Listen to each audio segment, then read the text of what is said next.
Proclamación del Santo Evangelio de Jesucristo según San Juan.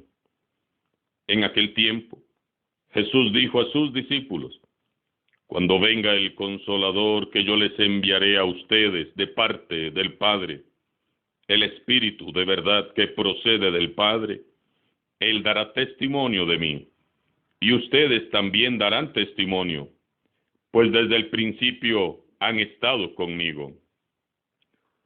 Les he hablado de estas cosas para que su fe no tropiece.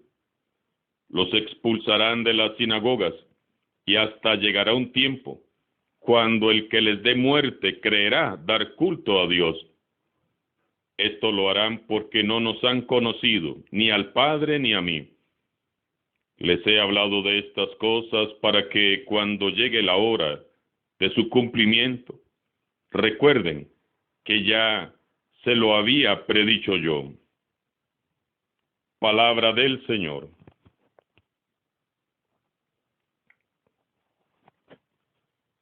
Iniciamos la sexta semana de Pascua llenos de júbilo, porque se va acercando ya la gran fiesta de Pentecostés, donde sin duda todos los que queramos seremos llenos una vez más del Espíritu Santo. En la primera lectura de hoy leemos cómo Pablo continúa su viaje misionero. Era incansable este muchacho. Iba y venía, movido por la pasión de evangelizar. Dice San Lucas: zarpamos de Troade, navegamos a Samotracia, al día siguiente hacia Neápolis y de ahí a Filipos. Notamos hoy que el relato de los Hechos de los Apóstoles comienza a ser narrado ya en primera persona y no en tercera persona, como se había hecho hasta ahora. Entonces, dice San Lucas, zarpamos, nos quedamos, nos sentamos, hablamos. Esto sucede porque Pablo en este viaje se encontró con Lucas, un convertido de Antioquía, un médico muy estimado, a quien embarcó en su aventura misionera. En adelante, Lucas será el compañero de viaje y el confidente directo de Pablo. Lucas, por lo tanto, se involucra de lleno en la misión evangelizadora de San Pablo a partir de este momento.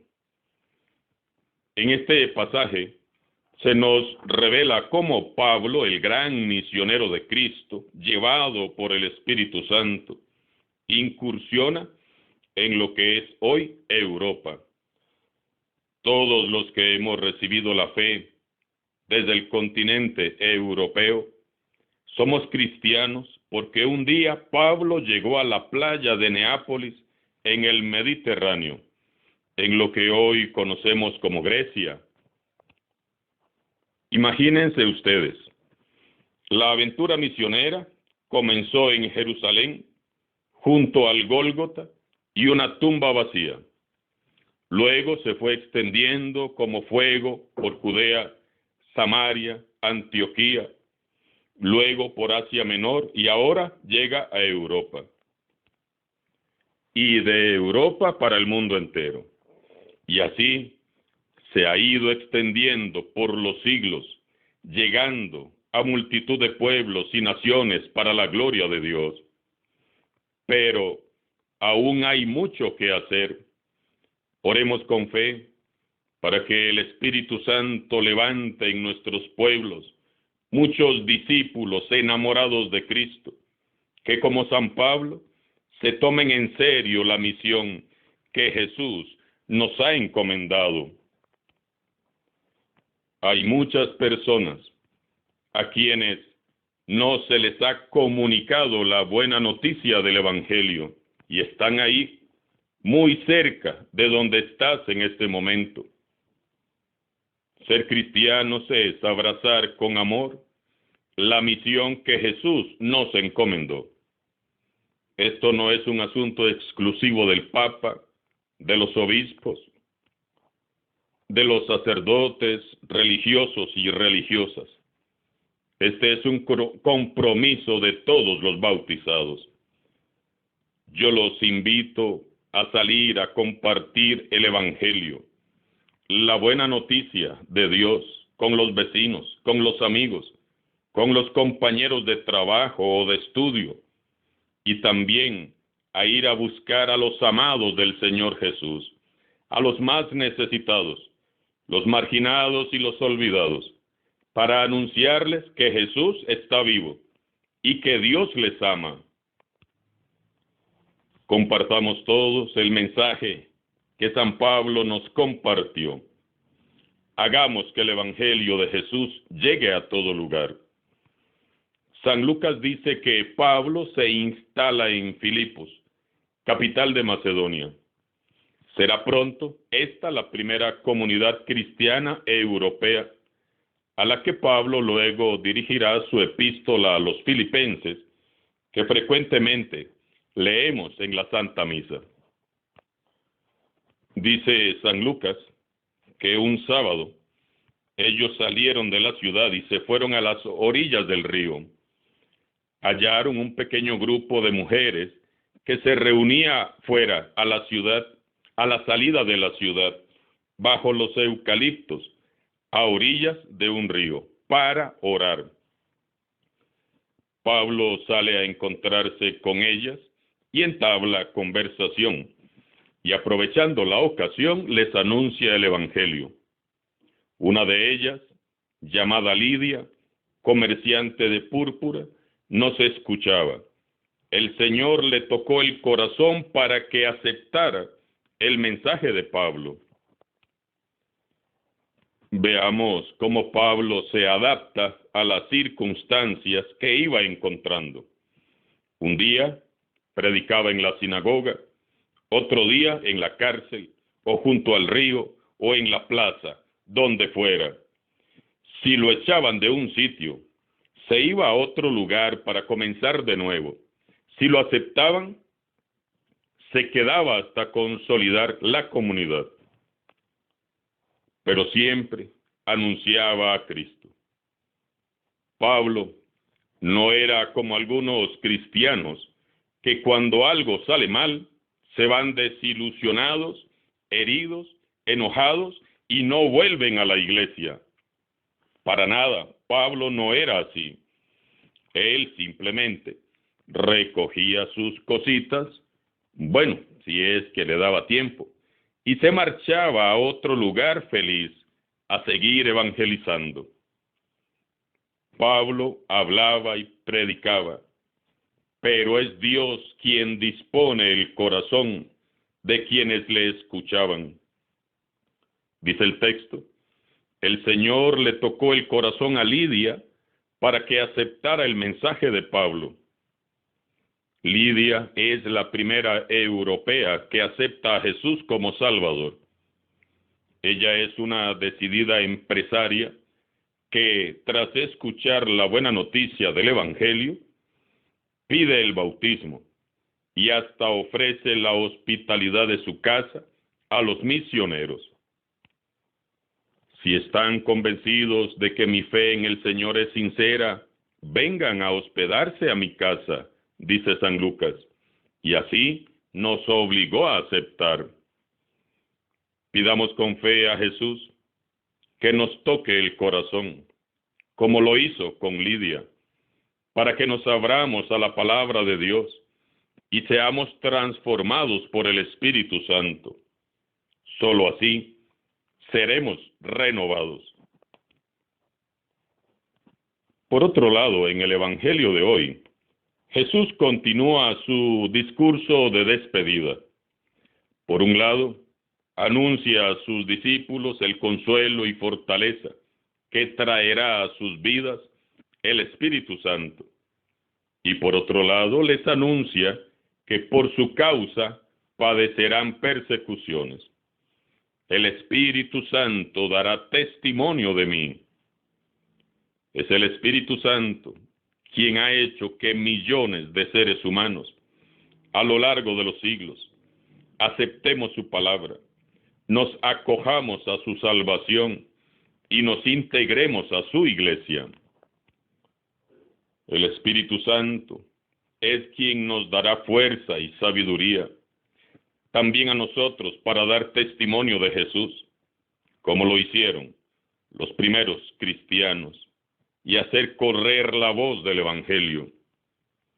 El Espíritu Santo que hemos recibido no es un espíritu de cobardía, sino de valentía.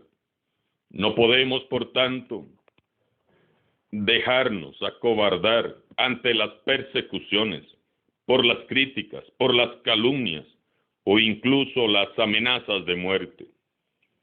Los expulsarán de las sinagogas y hasta llegará un tiempo cuando el que les dé muerte crea que están dando gloria y culto a Dios. Jesús les anuncia a sus discípulos que serán marginados por las autoridades religiosas que dicen ser los representantes de Dios e intérpretes de su voluntad. Y les anuncia que no solo los marginarán, sino que llegarán incluso a darles muerte. Toda religión, sea la que sea, que crea tener el derecho fundamental de matar, excluir, oprimir, maltratar, encarcelar, torturar, calumniar y expulsar a quienes piensan distinto a sus creencias, rinde culto a la muerte y no al Dios de la vida. Jesús se opuso siempre radicalmente a esta mentalidad. Él siempre se empeñó en dar vida a su pueblo. Él nunca fue a imponerse ante nadie. Él solo proponía un estilo de vida nueva y respetaba la libertad y la decisión de quienes le escuchaban. Hoy más que nunca, muchos calumnian, persiguen, hieren, maltratan, expulsan de sus territorios a los cristianos. Y tal como Jesús lo anunció, ellos, los perseguidores, creen que están haciendo lo correcto y que están dando culto a Dios, como sucede en estos momentos en tantos países orientales. Bendito sea Dios. Yo sé que en muchos pueblos del mundo entero hay muchos cristianos, sacerdotes y laicos, que han sido marginados, que han sido acallados, calumniados, torturados, maltratados y asesinados por predicar el Evangelio sin miedo, por hablar con la verdad y por denunciar lo que estaba mal. Y muchos han sido expulsados y han sido humillados. Bendito sea Dios, porque sé que en Costa Rica también los hay. Hay personas que en silencio han padecido por causa de Cristo. Y eso quiere decir que en este país el Evangelio sigue dando frutos buenos.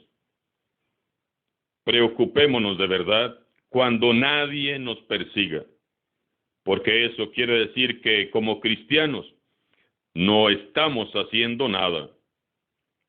Oremos en este día por todos nuestros hermanos cristianos que padecen la persecución en su cuerpo y en su espíritu, en tantos países donde ser cristiano es un delito penado por la ley. Muchos son torturados, violentados y heridos. Muchos pasan hambre y sed y son obligados a trabajar como esclavos. Cientos son asesinados y aún así los que quedan no reniegan de su fe. Oremos y pidamos al Espíritu Santo que los fortalezca a ellos y les respalde en todo momento, para que permanezcan firmes y valientes y abrazando la cruz de Jesús puedan llegar al cielo. Y oremos por todos nosotros que gozamos de más ventajas que ellos, para que ya salgamos de nuestra zona de confort y en el nombre de Jesús extendamos cada vez más el Evangelio. Alabado sea Jesucristo, sea por siempre bendito y alabado.